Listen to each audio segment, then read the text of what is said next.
name is Carla and I've been with LivBay for 1.5 years. This channel is dedicated to all things lashes and beauty, and if you haven't already, go ahead and subscribe to our channel.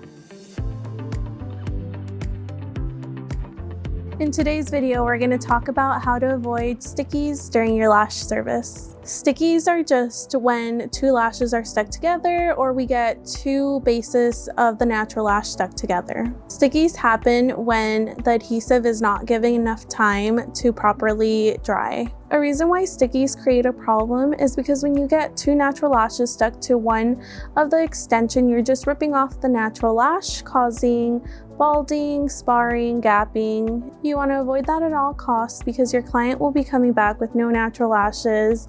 That way you won't be able to fill them. I'm going to be showing you a couple tips on how to avoid stickies from happening.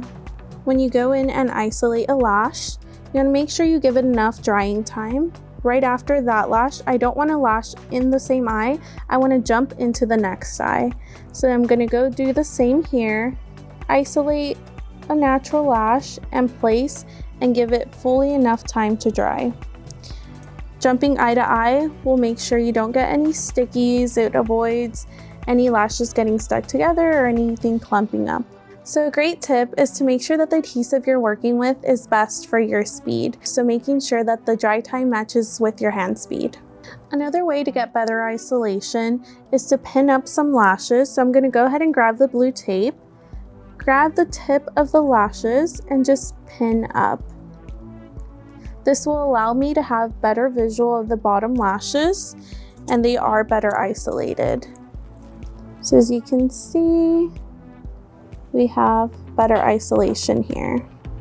Just remember when lashing, make sure you're lashing eye to eye. That will avoid most stickies. Thank you so much for watching. I hope this brought a lot of value to you. Question for you, what's your dry time? Leave the comment down below. We'll see you at the next video.